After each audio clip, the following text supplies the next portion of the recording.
David, thank you very much for doing this. So we just opened your exhibition this weekend at the gallery. It's called David Horvitz, The Submersion of Images. And so we're showing all different forms of your nostalgia project. So here on the image we have a projection. The exhibition is open for 16,380 minutes.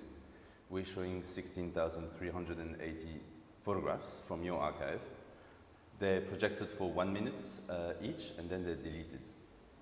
And then we have in the exhibition other forms. We have texts on the wall that are descriptions that you wrote about a selection of photographs that will be deleted during the exhibition.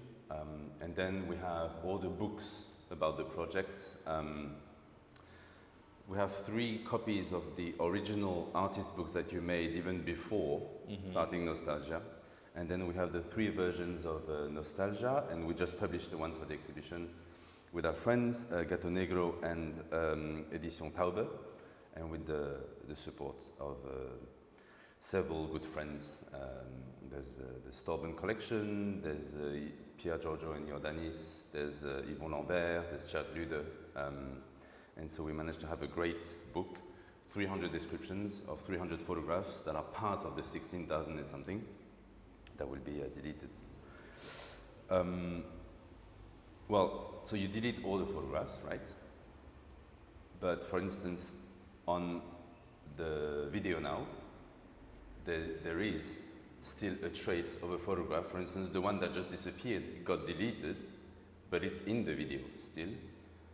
How do you think about,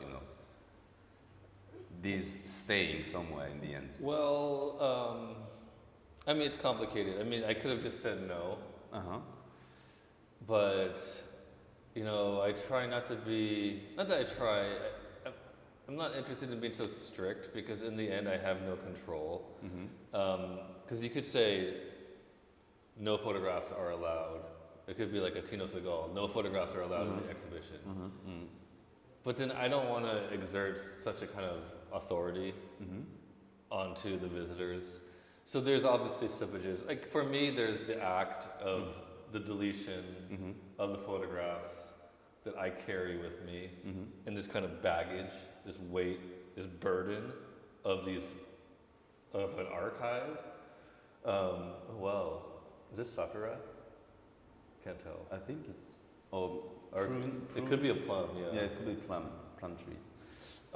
And so for me, it's myself letting go, and it started. I mean, it's interesting because it started before cell phone photography, and so I would carry around a digital camera, usually a point and shoot, and just make images similar to how people make images today with their phones. I mean, for me, it was this kind of extension of like snapshot photography of someone who might carry around a 35 millimeter or something. And so then I would, because they're digital images, I would amass thousands of images, and I was making so many. But I was not really exhibiting them. Some were just shooting photographs, and I kind of didn't really want. These are interesting because some of them are upside down, and it has to do with the orientation of the camera and how the camera understands what is up and what is down. And so I had set the camera and then flipped it, and then it didn't register that the image was the other way around. So as you see, I didn't flip them around.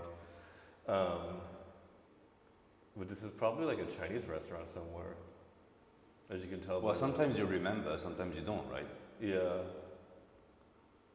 And a lot of them are the images from. They're not all.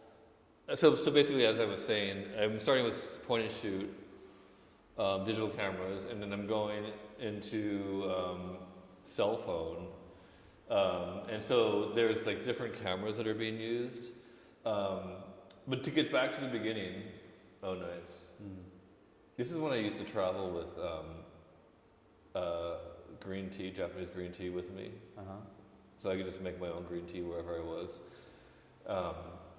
So get back to where I was saying, I would have these I would have amassed these this hard drives, these folders on laptops, on hard drives, now on phones or on SD cards, and then they became like overwhelming, and I was like, what do I do with these? And then like the sad part was like there are these images that are just buried, and no one looks at them. And there's too many to look at. And so when I conceived of this artwork, it was a way of like dealing with this for me on a personal level. One is like bringing them back to life, just for a moment. And then I kind of like, in one of the texts I wrote, because I do a lot of writing, like just simple writing, and it ends up in an artist book or ends up somewhere. I was kind of saw this parallel between this idea of moments, of like the moment of the photograph, of like this lived life, this brief, kind of ephemeral situation you find yourself and encounter out in the world of like, you know, like it's the middle of the night somewhere, and there's like some plants that are wet because it had just rained, or maybe it's just wet from like the dew in the night, and then this photograph of the flash kind of reflecting off of them. And then with the moment of like, okay, I'm going to project it for one more minute and then let it disappear. And so there's these, just kind of like letting it come back to life. I mean, maybe it's kind of sad, but it's also, you know, letting it, I think this is Dublin. Well, you said it's a burden, right? Well, for me, it was a burden because it was like, what am I doing with all of this? Like, what do I have? What can I, like, I have like hundreds of thousands of images. Because, you know, I think it's a burden for almost everybody today. Everybody has at least dozens of thousands of photographs in their phones. We pay subscription for like clouds, or we save them on hard drives, etc. It also has it's a huge burden, we know, for the environment, you know, all these data, you know. But I love that you create a way to deal with this burden, you know. Yeah.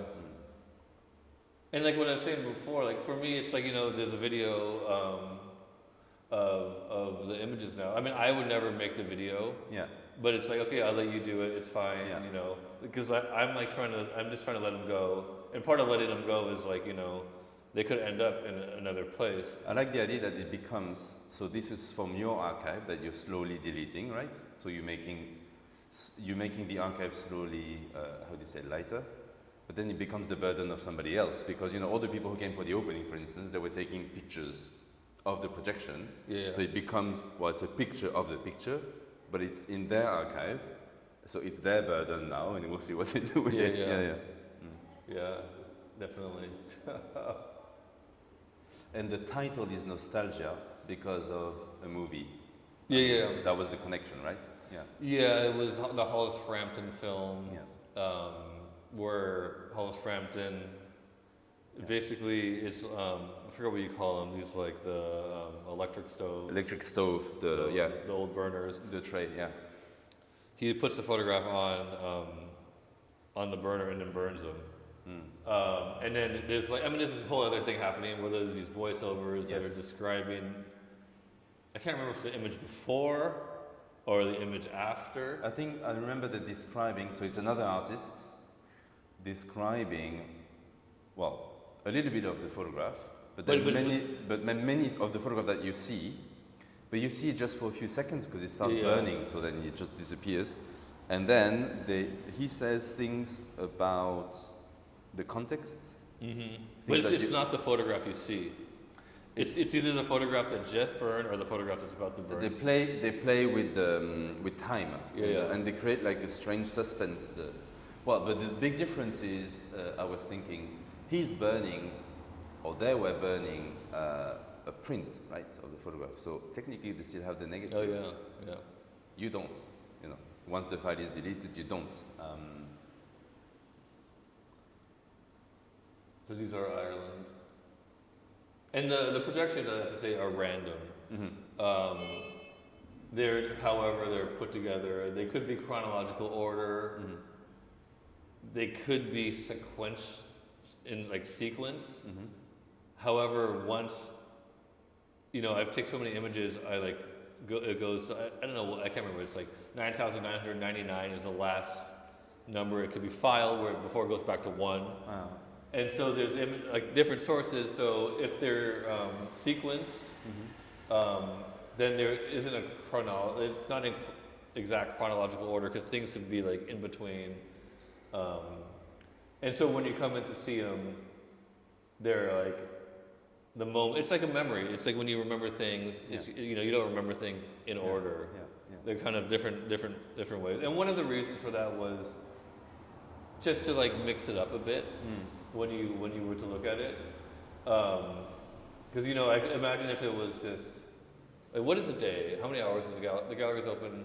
4 hours, 5 hours. We open 5 hours a day to the public.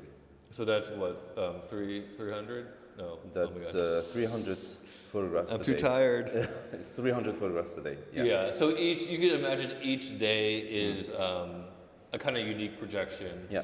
And so I like to kind of like mix it up. So if someone were to come in for a whole day, I mean, I doubt someone would come in for a whole day, maybe for like an hour, half an hour, 20 minutes, they would see a kind of mixture of images depending. I have to say the title of the exhibition, I suggested it to you, it's called The Submersion of Images.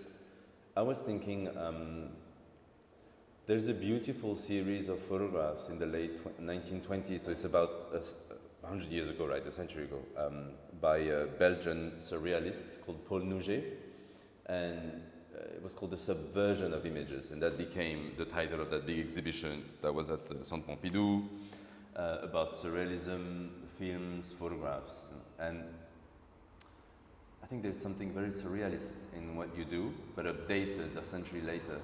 Paul Nouget was, if I say it simply, there was something about the daily life, and he puts in his photograph elements that could be almost like dreamlike elements from the daily life.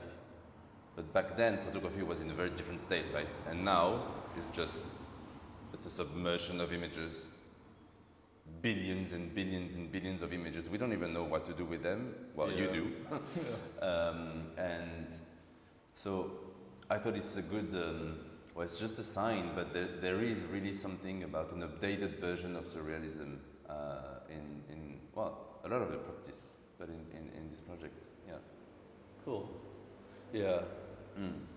I don't know. I've never really thought of this in terms of surrealism, but get back to me. The next interview. So you've projected this, not these photographs of course, but we presented it several times already, Nostalgia, right? So when you started it, the title Nostalgia was already decided, right? Because of the Holly Frampton movie. And of course, many people, they asked us, they say, well, there should be an end, right? Because one day he will run out of images. You don't really care. Yeah, I mean, I guess, like, there could be. I mean, there was a moment when I was like, okay, this show is 16,000 minutes. I do another show and it's 20,000 or 10,000 or 50,000. But yeah, it could. And, I mean, I still make images. Yeah. So they kind of build, the archive is still growing at a small rate. But then when I do a show, it's like a big chunk. But I've made so many images. It's one of these things. It's like I will deal with it later. But now that you make images, since you have this project which is ongoing, do you sometimes make them thinking, oh, at some point they might or they will be deleted? Is this something? Does that even change? I mean, I try. Yeah. Well, I mean, this is like the complexity. It's like I don't. Yeah. I don't even want to think about it because I feel I don't want to make images knowing that I'm going to delete them just to make them so I delete them. Yes, sure. That's like not the point. I mean, I could just stop making images, and maybe I should have done that. But it's like an addiction. I like pull out the camera. I like, oh, I can't help myself. So I try not to. I try not to think about this. It's like this feedback loop, which will then kind of pollute the work itself. I mean, for me, it's like I'm pulling these images from this archive I have. Yeah. But obviously, I'm still making images. But I don't like. It's like it's a. Because I mean, there's another artist we work with, Alfredo Jarre, and we're actually showing this project soon. He famously stopped making photographs in the mid 90s. He stopped. He decided he was, let's say, not only, but he was a photographer, and he realized for several reasons that he should stop making photographs. So his archive has an end, sort of, of images. But then at the same time, there are images you probably don't want to delete, right? Images of your kids, of your family. Oh yeah, my family gets mad. There's ways around it. Do you tell your daughter, your kids, the second is a bit young, but do you tell your daughter that you're deleting images or not? No, I love telling her about my work. I think it's fun. Yeah. It's like, oh, I'm going to do this project where I'm going to delete all my photos. Huh? Or I did this work where I'm changing how to spell a word. No, it's fun to engage with a child's mind. Yeah, she's implied in many of your works, right, Ella? Yeah, sometimes we make it work together, or I try to. Yeah.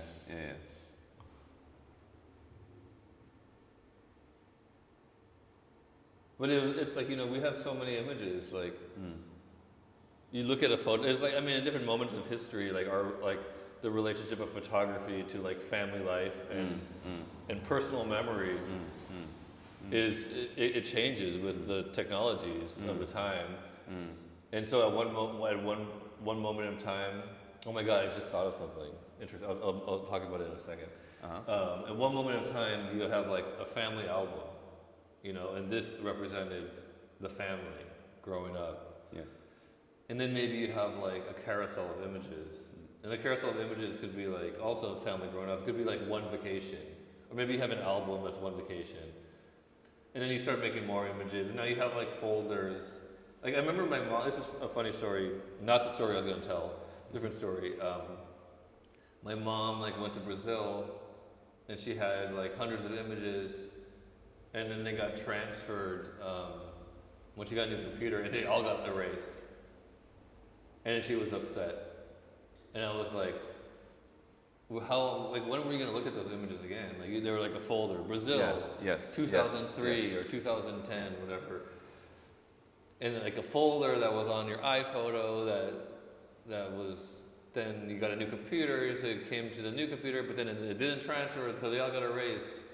And it was what were they, Classic. Yeah, it was kind of, maybe that was where nostalgia came from.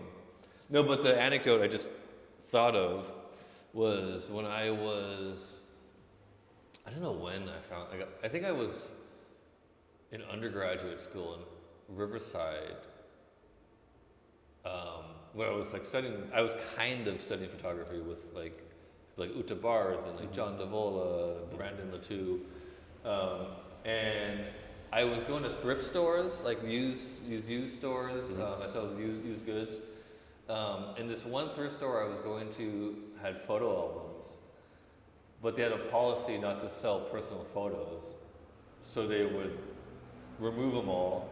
Sometimes I would flip through them and try to find a page that they forgot to remove, and I would buy these albums.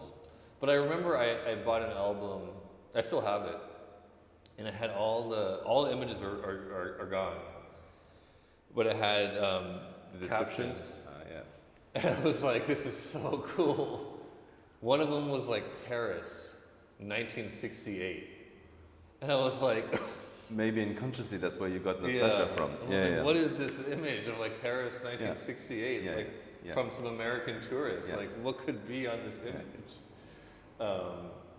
Well, there was a time when people, they would gather. You know what that means? Yeah.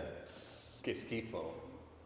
No, but families, they would gather in the living room, during the weekend, and they would project all the images and look at them together. Probably they did it only once because that's probably just after you came back from holiday, or it's like Christmas and you want to show your friends where you went during the day Yeah, or yeah. something. But there was sort of a tradition of, looking at photographs that I mean, at least looking at them once. Yeah, yeah. Because now people, they don't Too look at many, them. It's yeah. too many, they don't look at them anymore. Well, that's nice. That's like a nice. It's a nice tradition. It just disappeared, but it's a Yeah. nice tradition. But I actually know someone, Sophie Kaplan, in Rennes, and Then, she told me that I don't know if this is true. I want to believe it's true. That she looks with her husband at all the images that they made that day. That's Ayami yeah. in Kasha. And it's like, look at the things and I was like, oh my God, that's actually really nice. Because that's like a similar, it's the same tradition. And kind of reflecting, you're in a quiet space, kind of removed from the world, look at the image, almost like a camera obscura in a kind of sense. Yeah. Looking at these photographs, and reflecting on the day or the past. And I was like, oh yeah, but like not that many people do that. Like no one has time. They're like making more images. Well, they were doing that before. Well, that's one of the reasons why you said you started doing nostalgia and showing the images just for 1 minute, because we're just losing our attention span at a crazy speed. And actually, I mean, we saw that during the opening. Well, this is a beautiful photograph. Sometimes asking people if they want to just look at an image, which is a banal, normal image, for 1 minute is almost painful to them because then they're not used to that anymore. Yeah. Right? But then once they get into it, Yeah. I mean, for me, I find it very relaxing. Like, there was this like, I don't remember, John Cage, maybe with Morton Feldman or maybe someone else, and they're talking about boredom. And they're like, if you ever really try to experience, like try to like get into the boredom and feel the boredom. The problem is then you like no longer are bored. All of a sudden you become super present with where you are. I mean, but for me, like, it's very relaxing that it's not being moved through, Yeah. and you're just looking at these things. Oh my God, that may have been Sophie in the last image. Yeah. And I'm like trying to project my own memory onto the images. It's like, who was that woman standing in the water? Probably a friend. There's something I like too, which is, I mean, it's almost religious in a way that, we often have the minute of silence after somebody disappeared, right? And this is sort of like the minute of, well, it's usually silent. It's the minute of looking at the projection before it disappears. There's something that's close to the minute of silence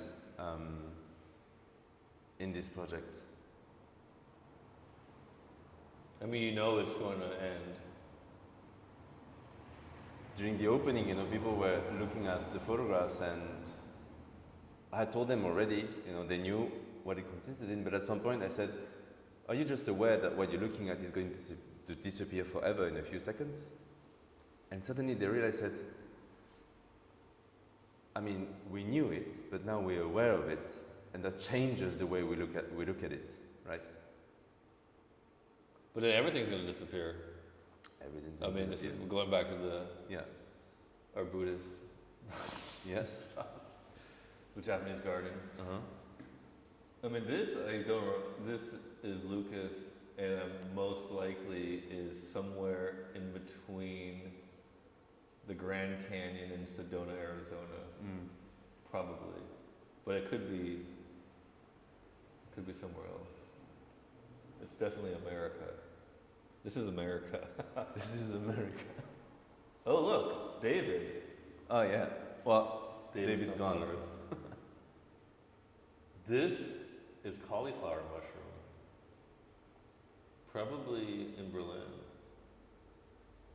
So this is what you Oh would my write. god! Oh my god!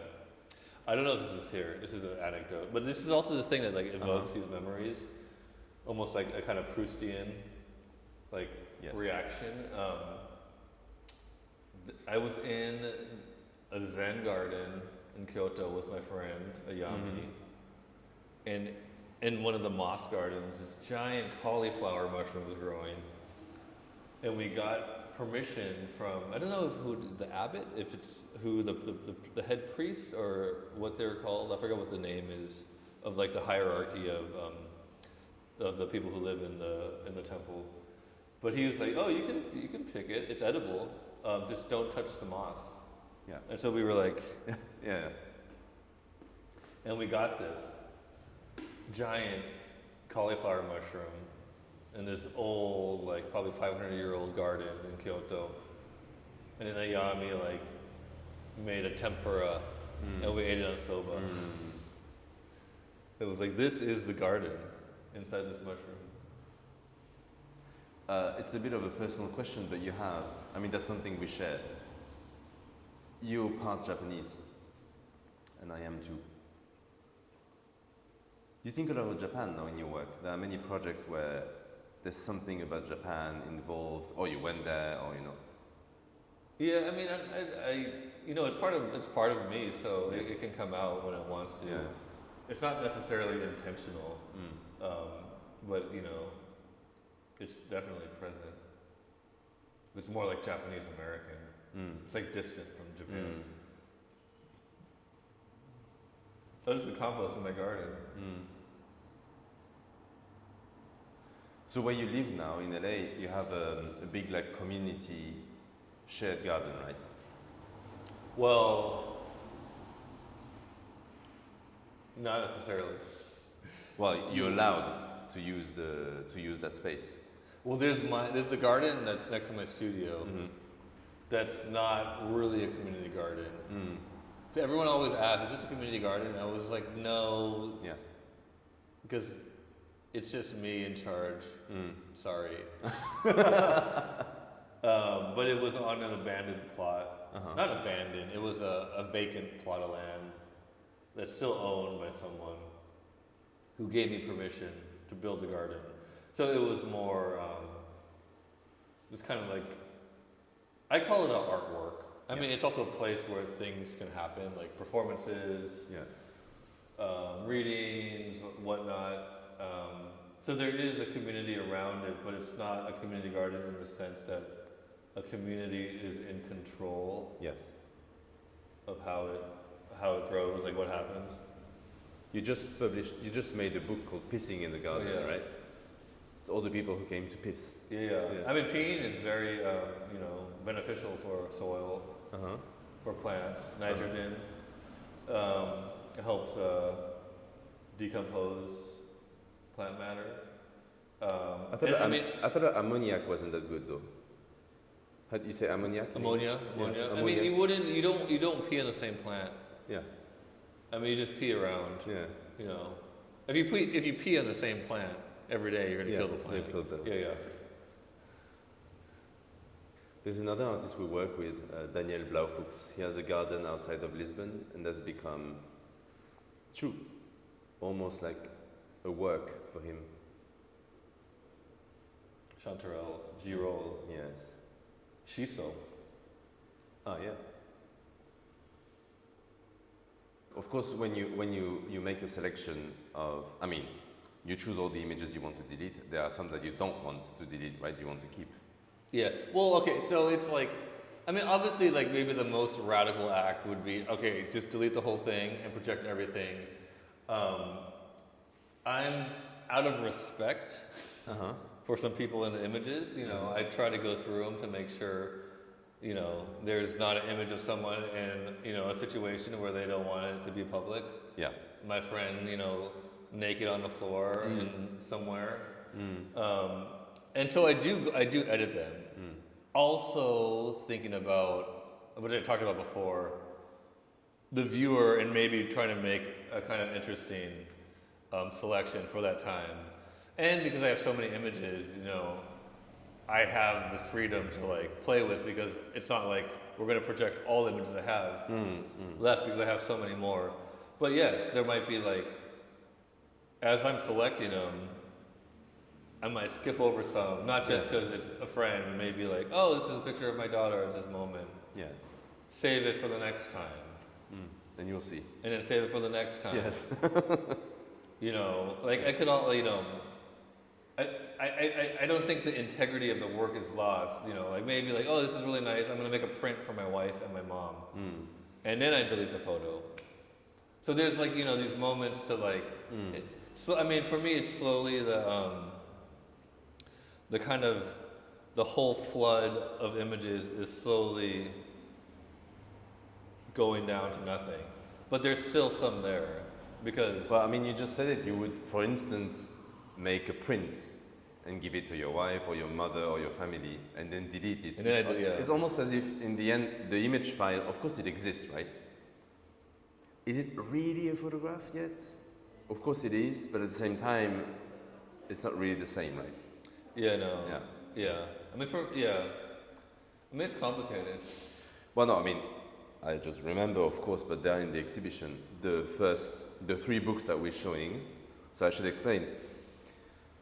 They're small albums of photographs. There are like 40 photographs in each album, and there's a text at the end, and the text says that you've been taking digital photographs since the early 2000s, and one day you decided to send the files to a local printer that would give you a unique print of each photograph, but you would delete the file.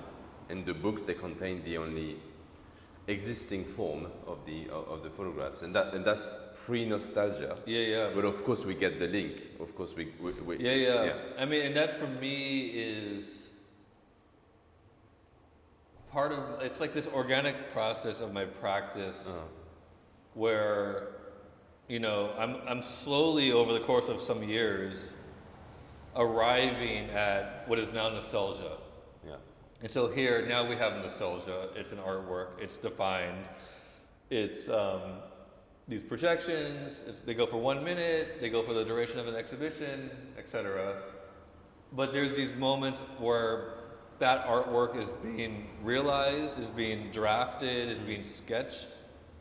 And these books, because I also make a lot of artist books, was one like pre-iteration in which it materializes as I'm thinking about these same ideas. I think this is New York. This is interesting. There's 2 people in this photo who I didn't know, and then 10 years later, like, we're friends. It's funny. It's really funny. I think I know this place in New York. It's a restaurant. I mean, it's Japanese restaurant. It's Japanese restaurant. I know this place because I remember those walls with those 2. I don't know. There's Shiso. Again, Shiso. Yeah. Look, she didn't finish her rice. And there was some tempura. Yeah. But so what I was saying is like then it's interesting because in a sense these books are contradictory to nostalgia. They are. Because they're prints of these images that I was deleting, and now I'm not making prints, I'm just deleting them. But but you're keeping, I mean, it's a selection, but descriptions of the deleted images, and that's what you have in the book. Oh, the new, so yeah, the new artist book of nostalgia is these basically captions, single sentence captions. Some sentences are kind of, you know, go for a whole page of the deleted images of a selection. So like the last 2 books were 300, you know, and so it's 300 captions of 300 photographs from 16,000 photographs. So it's just a selection. And then for me, these were, I mean, like I said, I make a lot of artist books. I incorporate writing in my practice.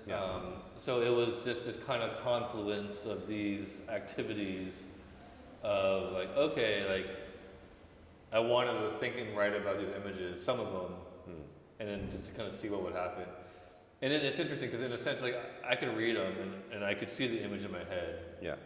And then someone else could read them and maybe they see the image in their head of a different image. And so then all of a sudden the viewer is kind of projecting these images that are all essentially like unique to their own kind of their own memories, their own personalities, their own what they like can conjure up based off of these words.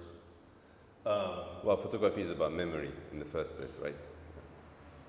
But I mean, Yeah. it's not in the frame for the video, but the text.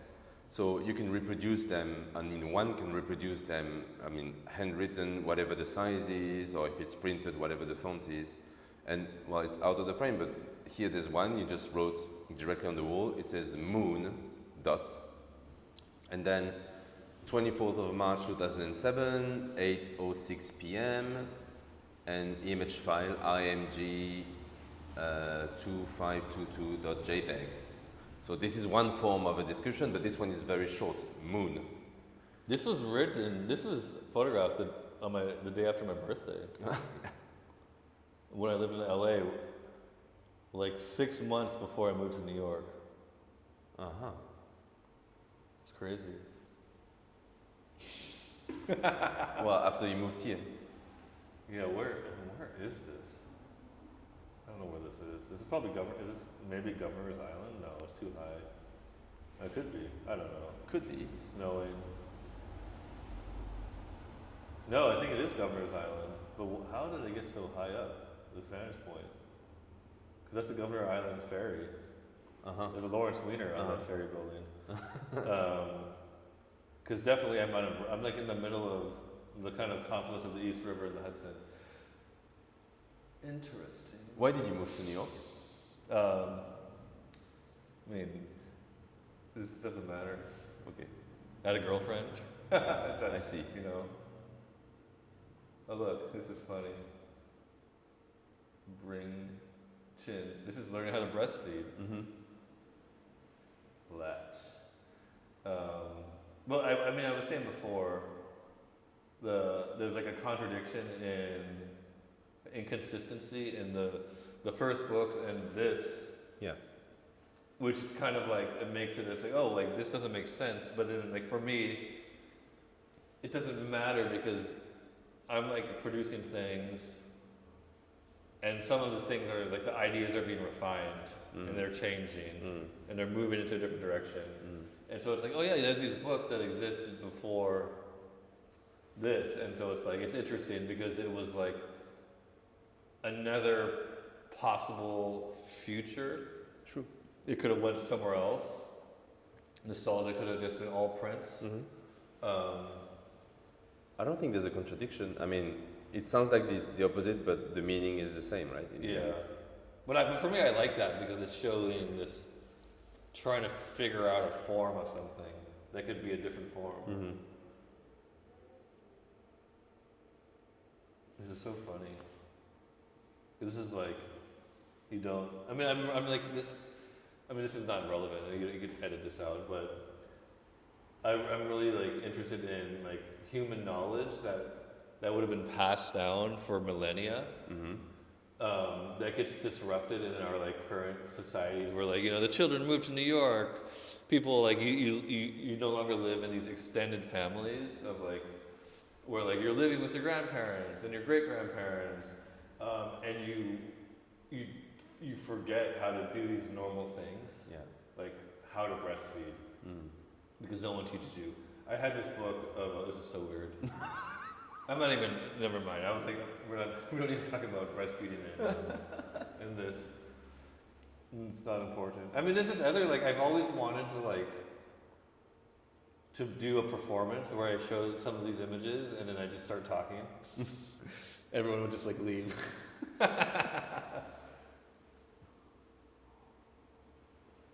This is like freaky. Yeah, especially after the previous image. Yeah. Imagine seeing these on acid. Well, okay, thank you. Thank you very much. When we're thinking of an artist's work and an artist's life, artists will spend their lifetime building their body of work, right? So there's what's left in history, the discourse that's around it, there's the story that goes with it, but there's also the material part of it. So a painter will have, you know, all these paintings in the studio, then they'll get to museums or whatever. your work, part of your work, is actually destroying it. Is there anything in you that goes, oh my God, what's going to be left? Like, is there any, not panic, not anxiety, but seeing all these files being deleted? Because it was part of who you were, it was a moment of time, it was a record that you made, and then it's just gone. So I know this is the work, but is there any sort of anxiety about it? I mean, this, like, for me, the anxiety was in the images. I mean, I think it's also a very, like, personal question for everyone. And then for me, you know, I'm not telling everyone to delete their images, but for me, like, I'm like, I wanted to delete them for, like, these certain reasons. And I mean, no, I like, I don't know. It's just,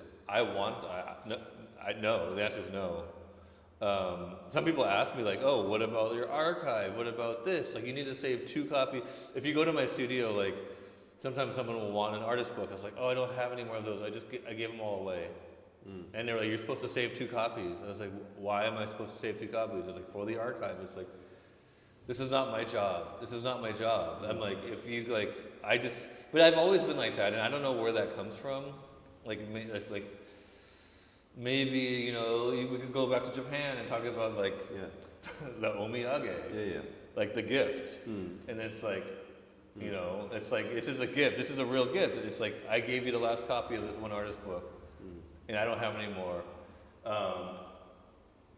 Which goes, never mind, I was gonna, like. No, but that reminds me, make me think of, you know, great artists. A great artist. He passed away now. Ian Wilson. You know, there was a discussion because this, at the end, there will be just a certificate saying 16,380 photographs were deleted on the certificate on one page. Just like Ian Wilson would say, there was a discussion.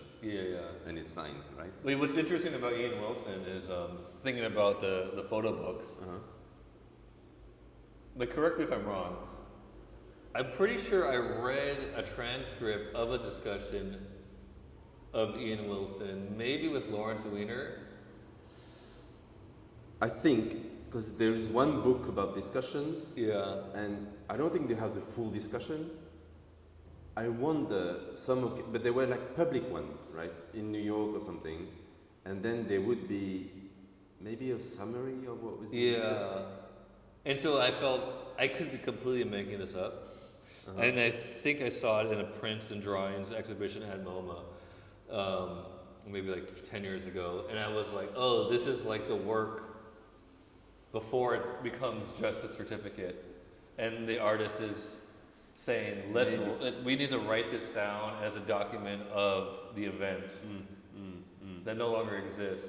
And then at one point it's like, no, we don't have to do that anymore. So I don't have the answer, I should research. And maybe I'm totally wrong, and you know. But it would make sense, because, you know, I mean, that's also one thing I am interested in. All these great conceptual artists, history, they're almost like a lobby, you know, to present them in history as if they had decided everything from the beginning. The system was completely conceived 100% from the beginning until they died, right? Which of course is never the case. No, and the beauty of it is that they would make like small adjustments. They would, you know, sometimes completely flip. They would or make things that don't make sense. Or sometimes I was reading a really complicated Dan Graham piece in the Brooklyn Museum. It had all these calculations. I don't remember what the work was. These calculations, like 10 go here, 20 here, 5%. And I was just like, okay, I have some time. I'm gonna like try to figure this out. And it didn't make any sense. And I realized there was probably just a typo in the calculation. And then, like, you know, it went in the Lucy Lepard collection or the Brooklyn Museum. And it was just like, no one bothered to realize that this one, it was like actually like, oh wait, he messed this one up. Because people don't pay attention. This is cool. There's actually such a difference in the kind of images of when I was younger without kids and living in New York and just wandering the streets at night, finding these random things. The International Telephone and Telegraph Corporation. I believe this mosaic is like maybe like 10 blocks below MoMA that I just stumbled upon in possibly a subway station.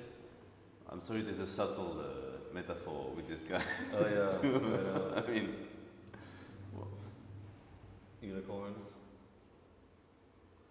All right. Any other question? Wait, did did I answer the question? I think you did. You don't have anxiety about delusion. Yeah. And you're seeing your work disappear. it made sense. It makes sense. Well, thank you, David. Thanks. Yeah, thank you. Thank you.